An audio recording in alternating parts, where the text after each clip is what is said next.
নমস্কাৰ এক্সিয়া IAS একাডেমীলৈ স্বাগতম জনাইছো যিহেতু এতিয়া ইলেকশ্যনৰ বতৰ গতিকে আমি এটা ইনফৰমেশন দিব লৈছো যে এটা ৰাজনৈতিক দলে কেনেকুৱা ধৰণে ষ্টেটৰ পাৰ্টি ষ্টেটাসটো পায় আমি আগৰ এটা ভিডিঅ'ত কৈছিলো যে এটা ৰাজনৈতিক দলে কি ধৰণে বা কেনেকুৱা ক্ৰাইটেৰিয়া তেওঁলোকে ফুলফিল কৰিলে নেশনেল পাৰ্টি ষ্টেটাসটো পাবলৈ সক্ষম হয় ঠিক তেনেদৰে আজি আমি কম যে ষ্টেট পাৰ্টি ষ্টেটাস পাবলৈ এটা ৰাজনৈতিক দলে কেনেকুৱা ধৰণৰ ক্ৰাইটেৰিয়া ফুলফিল কৰিব লাগে এটা নেশনেল পাৰ্টি আৰু ষ্টেট পাৰ্টি ষ্টেটাসটো কোনে প্ৰদান কৰে ইলেকশ্যন কমিশন অফ ইণ্ডিয়াই প্ৰদান কৰে আৰু ইলেকশ্যন কমিশন অফ ইণ্ডিয়া এটা হৈছে কনষ্টিটিউচনেল বডি আৰ্টিকল 324 নম্বৰ আৰ্টিকলৰ আন্ডাৰত কি আহে ইলেকশ্যন কমিশন অফ ইণ্ডিয়া আহে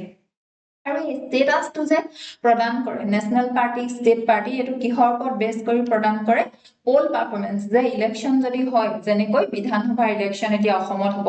বা ঠিক তেনেদৰে লোকসভাৰ যে ইলেকশ্যন হয় সেই সময়ত পোলত তেওঁলোকে কিমান পাৰ্চেন্টেজ ভোট পাইছে সিটস কিমান পাবলৈ সক্ষম হৈছে ইয়াৰ ওপৰত বেছ কৰি এই নেশনেল পাৰ্টি আৰু ষ্টেট পাৰ্টি ষ্টেটাসটো পায় আৰু লগতে এটা থাকে যে ৰেজিষ্টাৰ্ড আনৰিকগনাইজড পাৰ্টি হিচাপেও সেই পাৰ্টিবোৰ সেই দলৰ ৰাজনৈতিক দলবোৰ থাকি যায় যিয়ে এই ক্ৰাইটেৰিয়া কিটা ফুলফিল কৰিবলৈ সক্ষম নহয় বা নেশনেল পাৰ্টি আৰু ষ্টেট পাৰ্টি ষ্টেটাস যোনে নাপায় তেওঁলোক ৰেজিষ্টাৰ্ড হৈ থাকে ইলেকশ্যন কমিশন অফ ইণ্ডিয়াৰ আন্ডাৰ কিন্তু কি হিচাপে আনৰিকগনাইজড পাৰ্টি হিচাপে এতিয়া ক্ৰাইটেৰিয়া কিটা কি হয় ক্ৰাইটেৰিয়া কিটা হৈছে প্ৰথমতে এই কিটা ক্ৰাইটেৰিয়াৰ ভিতৰত যিকোনো এটা ক্ৰাইটেৰিয়া ফুলফিল কৰিলে এটা পাৰ্টিয়ে ষ্টেট পাৰ্টি ষ্টেটাস পাবলৈ সক্ষম হয় প্ৰথমতে হৈছে 6% ভেলিড ভোট তেওঁলোকে সিকিউৰ কৰিব লাগিব আমাৰ যি ষ্টেটত যেতিয়া লেজিসলেটিভ এছেম্বলি ইলেকশ্যন হ'ব মানে বিধানসভাৰ যেতিয়া ইলেকশ্যন হয় এটা ৰাজনৈতিক দলে যদি 6% ভেলিড ভোট সিকিউৰ কৰে আৰু লগতে প্লাস দুখন সিট এটলিষ্ট পায় তেতিয়া সেই পাৰ্টিটোৱে ষ্টেট পাৰ্টি ষ্টেটাস পাবলৈ সক্ষম হয় বা তেওঁলোকে ক্লেম কৰিব পাৰে ঠিক তেনেদৰে হেতু নহলে আৰু যিকোনো এটা ইয়াৰ কি কৰ ফুলফিল কৰিলে হয় এটা হৈছে যে 6% ভেলিড ভোটস কি ষ্টেটত যেতিয়া লোকসভাৰ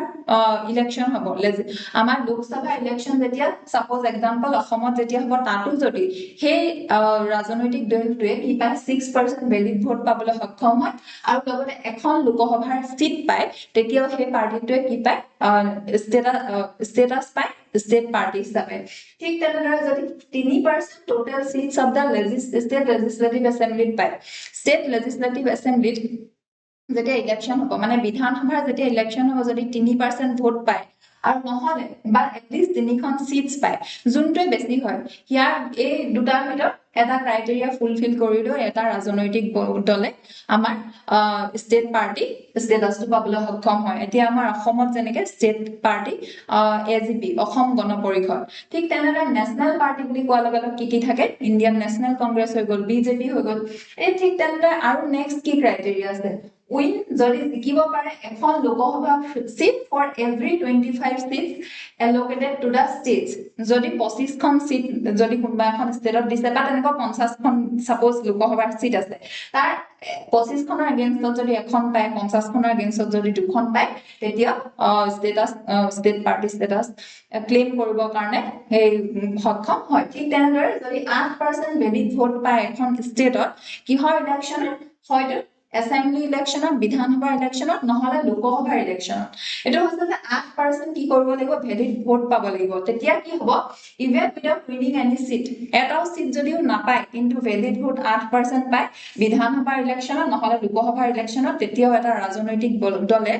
ষ্টেট পাৰ্টি ষ্টেটাসটো পাবলৈ সক্ষম হয় এতিয়া এই পাৰ্টি নেশনেল পাৰ্টি ষ্টেটাস পালেও বিভিন্ন ধৰণৰ কি থাকে বেনিফিটস থাকে ইয়াৰ সুবিধা থাকে গতিকে ক্লেম কৰিব বিচাৰে বা পাব বিচাৰে ঠিক তেনেদৰে ষ্টেট পাৰ্টি ষ্টেটাসটো পালেও তাৰ বিভিন্ন ধৰণৰ বেনিফিট থাকে বিশেষকৈ ৰিজাৰ্ভ ইলেকশ্যন সিম্বল ইলেকশ্যনৰ কাৰণে এটা সিম্বল তেওঁলোকে পাই যায় যিটো নেকি যিটো এনেকুৱা হয় যে সেই সিম্বলটো আন্ডাৰতে তেওঁলোকৰ যিমান প্ৰাৰ্থী থাকিব সকলোৱে ইলেকশ্যন খেলিব লাগিব যেনেকৈ এতিয়া যদি অসম গণ পৰিষদৰ কথা কওঁ তেতিয়া হাতী এলিফেন্ট হৈছে তেওঁলোকৰ কি হয় সিম্বল হয় আৰু সেই সিম্বলটো দেখা লগালে কি হ'ব যিসকল ভোটাৰ হয় ৰিকগনাইজ কৰিব পাৰে খুব সোনকালে যে এইটো পাৰ্টি এইটো বেনিফিটস হৈ গেছে ফ্ৰী এয়াৰ টাইম পাব কিহত ষ্টেটৰ দ্বাৰা চলা যি দূৰদৰ্শন হওক আৰু লগতে অল ইণ্ডিয়া ৰেডিঅ তাত তেওঁলোকে এডভাৰটাইজো ফ্ৰীলি কৰিব পাৰে nominate up to 20 star campaigner এটা ষ্টাৰ কেম্পেইনাৰ কি হয় এটা ৰাজনৈতিক দলৰ যিসকল খুব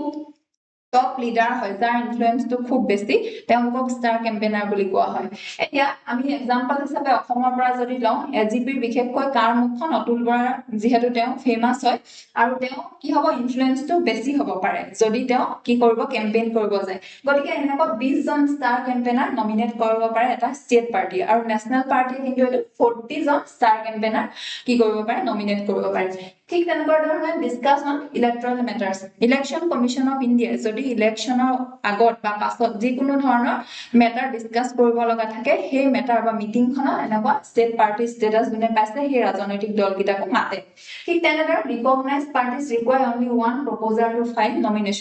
নমিনেশ্যন ফাইল কৰিবৰ কাৰণে যিসকল এনেকুৱা ষ্টেট পাৰ্টি আণ্ডাৰত যি কেণ্ডিডেট উঠে তেওঁলোকৰ কেণ্ডিডেটসকলক অনলি এজনহে প্ৰপ'জাৰ লাগে আজিলৈ আমাৰ ষ্টেট পাৰ্টি ষ্টেটাস পাবৰ কাৰণে কেনেকুৱা ধৰণৰ ক্ৰাইটেৰিয়া লাগে বা কি তেওঁলোকে ফুলফিল কৰিব লগা হয় ইয়াৰ বিষয়ে ইমানেই আছিল এনেকুৱা ধৰণৰ ইনফৰ্মেটিভ ভিডিঅ' চাই থাকিবৰ কাৰণে আপোনালোকে আমাৰ চেনেলটো ফ'ল' কৰিব শ্বেয়াৰ কৰিব ছাবস্ক্ৰাইব কৰিব ধন্যবাদ